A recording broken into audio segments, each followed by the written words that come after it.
Kakaloka ka talaga doon. Hindi mo inino yung mga... Pasensya na po kayo mga ka-Team Unbearable, o diba? Paano ba nyo, bahala na kayo mag-isip. Hanapin nyo na lang paling episode, yung may malaki tayong bubus. Dahil hindi kami nag-i-edit dito talaga. Anyway, dito sa episode na to, hello muna sa inyong mga lahat. Hello world. Chuchuchuchung. Eto naman, sa mga kinikilig dyan ng mga fans ng Mick Gill. Oh, may ano na ha, may na-coin na yung kanilang tambalan, si Michael Sager at saka si Jillian Ward. Sager. Ang Mick Gill. Oo, kasi pinag-uusapan lately, lalo na yung mga sabi nila mga Valentine at chuchuchu nila na working Valentine chunchung ang Mick Gill. Pero kinilig ang marami mga tagahanga nila kasi sa isang guesting yata nila, talagang 10/10 ang sinagot nila doon sa tanong na gaano na kalalim ang inyong friendship or ang inyong samahan bilang magkatandem or gaano na kayo ka-close sa isa't isa. So 10 being the highest daw. Aba, sumagot ang dalawa, sabay pa. 10! So kaya 10/10, palakpakan. Kilig na kilig naman dyan yung mga talagang nagpupush nitong Michael Sager at saka Jillian Ward na tandem na napapanood nga po gabi-gabi sa May Ilonggo Girl sa GMA7 sa Kapuso Network na talaga namang nakakakilig. Kahit ako po sa edad kong ito, kinikilig na ako lalo pag nakikita ko silang dalawa na alam mo yon na di ba yung commercial na maasim na parang sausawan something. Tapos ayoko sabihin ng brand, hindi naman sa sponsor. Charot lang daw. Kasi pag tumatawa sila, alam mo pareho na sila walang mata. Si Jillian, di ba? Ang ganda-ganda ng bata, tisay na tisay. Tapos isa sa pinaka-asset niya talaga yung mata niya. Pero pag tumawa na rin siya, napapahagikik na rin siya nito ni Michael. Wala na rin yung mata niya. And of course, si Michael, alam naman nating natural na chinito na ang cute-cute, isa rin sa mga prominent assets niya or features niya, yung kanyang magagandang mga mata.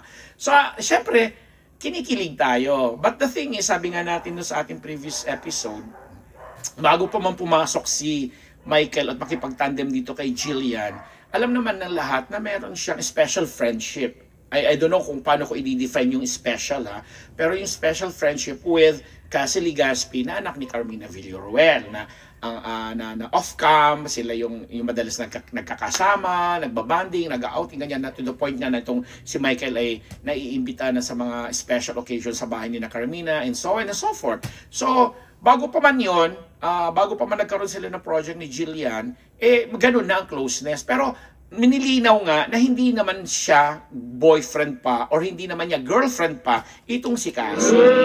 Kaya naman hindi naman namin sisirain o gusto sirain yung ilusyon. Kagaya ko, nag-i-ilusyon din ako na sabi ko, ang sarap nilang panoorin na tandem doon sa May Ilonggo Girl. Sana sa totoong buhay ganun din sila, di ba?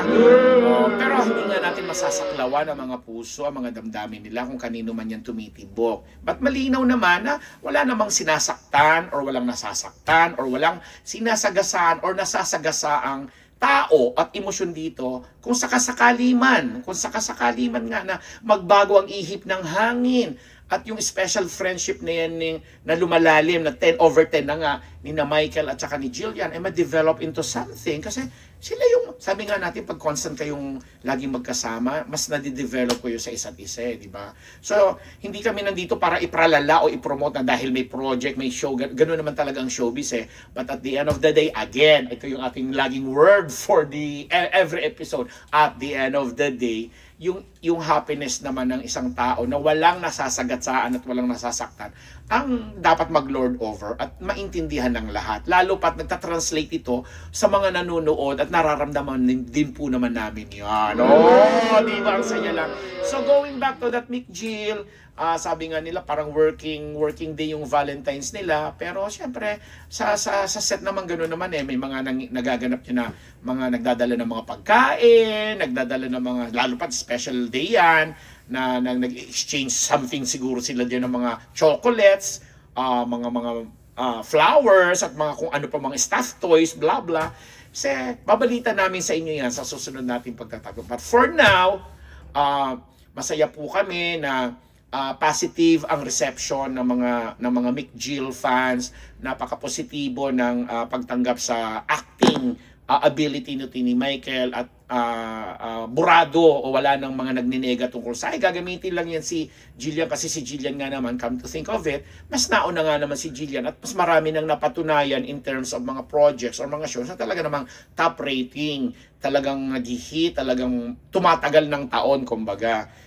Since first time ni Michael na magkakaroon ng, o si Jillian magkakaroon ng katandem at si Michael nga ito, although si Michael naman lumabas sa mga marami pa mga series ng GMA, pero ito yung time na talaga namang mauhusgahan siya or hinuhusgahan siya bilang isang leading man ng isang kagaya ni Jillian. So congratulations, My Ilongga Girl, patuloy niyo po yung panoorin at subaybayan at sana po ay maging positive lang po tayo at makibahagi tayo at maki-share ng kanilang happiness dahil sabi ko nga kung ano man yung napapanood natin on screen, nagta-translate yan, lumalabas yan sa atin, nararamdaman naman natin yan na kung yan ba ipalabas lang, totoo acting lang or what, or talagang 50-50 meron ng totoo dyan at meron ng dahil role lang yan. Ay, ganon talaga. Ako po ang inyong lingkod, Papa Ambera Malambet Nabos, nagpapasalamat. Muli ang aking pag-shoutout sa aking mga mahal na mga sponsors. Ang Ideal Vision, ang daming branches siya nationwide. Pero syempre dahil malapit sa bahay ko ang SM Masinag, SM City Masinag dito sa Antipolo, maraming salamat sa branch na yan ng Ideal Vision. Kay Dr. Jessica D. Ang Faces and Curves, yun na Dr. Jesus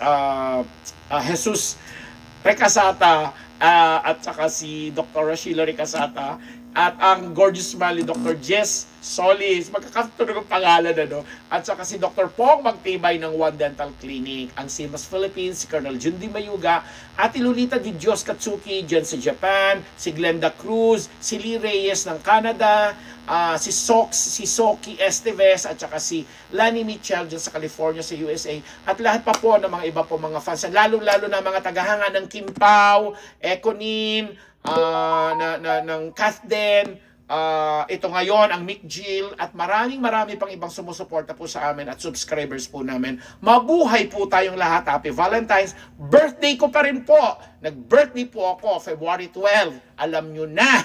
Maraming salamat. Kailangan ko bang i-announce dito ang Gcash ko? Charot! Message na lang kayo. Thank you!